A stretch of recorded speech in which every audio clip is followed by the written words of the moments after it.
I want to start off by saying that this video is so late, it's not even funny, but I had a lot of technical difficulties. Essentially, I ended up recording all of my gameplay without audio in the game, so yeah. And I didn't realize that that happened until I was about halfway done with the game. So instead of a normal gameplay, let's play type deal, we're going to talk about some trophies. As I'm sure you figured out at this point, I took the time to quote unquote 100% Shadow Generations. And as I'm sure you understand, Sonic X Shadow Generations is basically 2 games in one.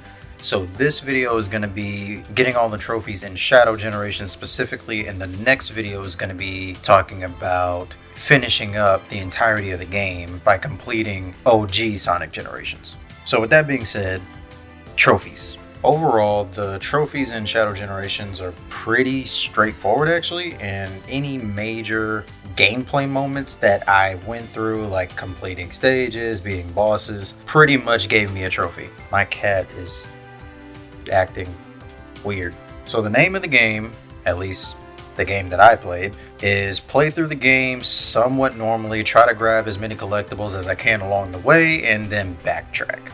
So starting out, Space Colony Arc. I think we all understand that that was going to be the first stage by this point. Playing pretty much normally, we got that as our first trophy. Space Colony Arc Restored, for restoring the gate of the Space Colony Arc upon completing both acts. I did spend some time exploring the white space in the first little area in order to start unlocking some collectibles, and after that I ended up making my way over to the next stage, that being Rail Canyon. And after beating both acts of Rail Canyon, we got Rail Canyon Restored in the bag.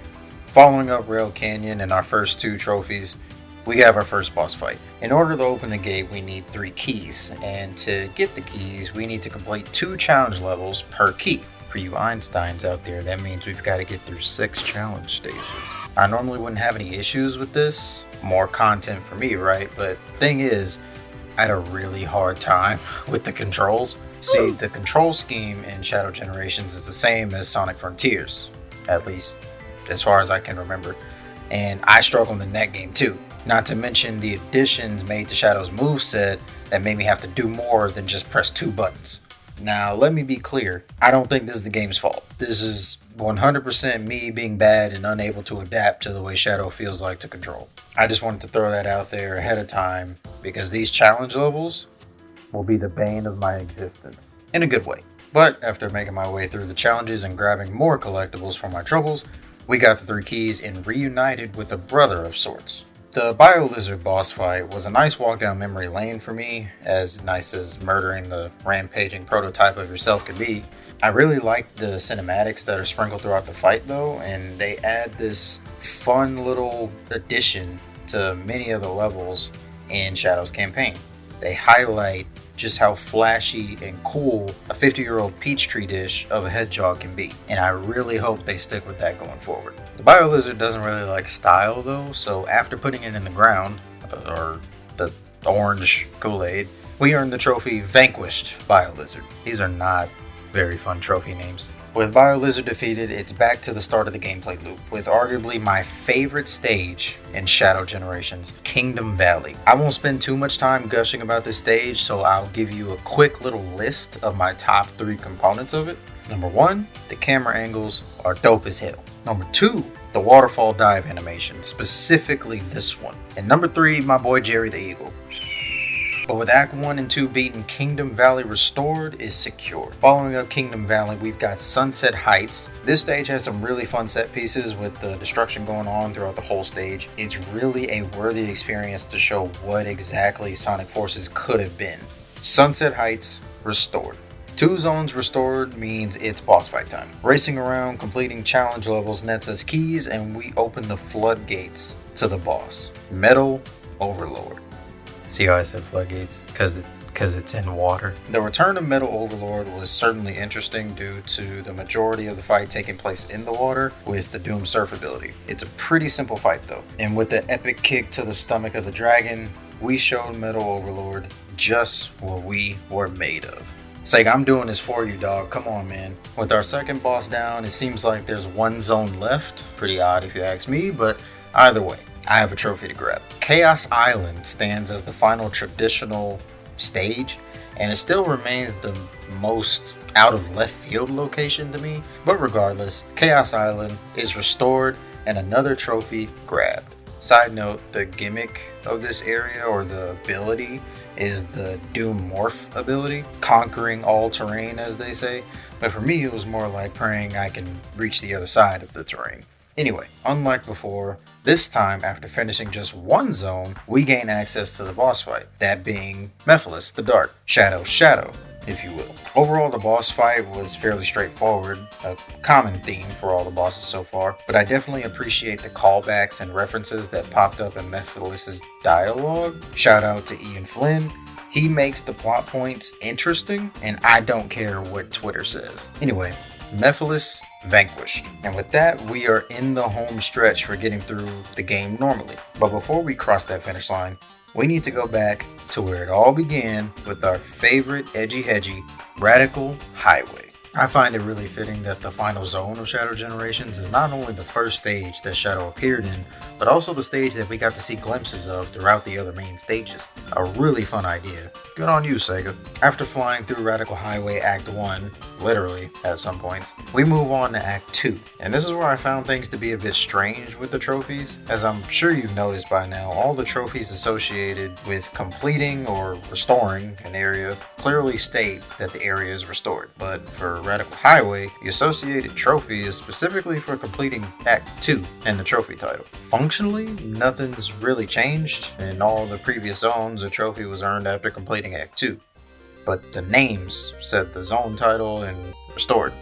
It's just odd to me. That's pretty much it. But then again, maybe it doesn't say Radical Highway restored because technically we aren't done with Radical Highway. We've got a final boss to take down. Devil Doom, to no one's surprise, is the final foe of the story. But I really enjoyed the familiar yet different take on this boss fight. Now it is another flying, super powered boss fight, but unlike its original showcase in 2005, we've got doom wings, style, and funny looking explosions. Oh, and the power of love and friendship or whatever, that's good too. But I really had fun with this boss fight, especially Devil Doom taking notes from Metal Sonic and adding Neo to his name after depleting his health bar and continuing the fight. I think this was a really fun way to close out Shadow's story, especially when factoring in the ending cutscene and the weight of Shadow's struggles as a character being on full display. My boy just ain't allowed to have anything, huh? Well, he does have friends now that Sega's easing up on earlier character mandates, so I guess it's not totally shit for Shadow. With that being said though, we've completed the story of Shadow Generations and completed all the stages, earning the trophy Shadow Generations, all stages cleared. I guess Devil Doom was erased from our world too. He don't even get his own trophy. We aren't finished just yet with the game though, because we still need to revisit all the stages, collect all the things, and help a pair of robots with a spaceship. The first of the 3 tasks I decided would be getting an S rank in all the stages. This normally would already be a somewhat time-consuming task on its own, as I needed to find all the hidden shortcuts and the best routes in order to lower my time in each stage. However, upon completing the final level, all of the stages now have an additional version of them where Shadow can activate Doom Wings, and is virtually invincible when he has 50 rings. So he basically goes super without the Chaos Emeralds. But this now doubled the amount of S ranks I needed to get, so I had my work cut out for me. Now I did try to get all 3 collectible gears per stage once I managed to get the S rank, in order to streamline the process of gathering all the trophies, and it really gave me a new appreciation for the level design, as I never really got bored or overly frustrated about things that weren't directly my fault. Now remember like 10 seconds ago when I said that I needed to get double the amount of S ranks because after the credits roll there's an option to toggle the Doom Wings on and off, that little bit there? Yeah, it turns out that didn't even matter. As long as the act itself has been completed with an S rank, regardless of which version it is, it counts. So I did a lot of extra work for no reason. Oh, and I also almost forgot to mention that the final boss doesn't count towards this apparently.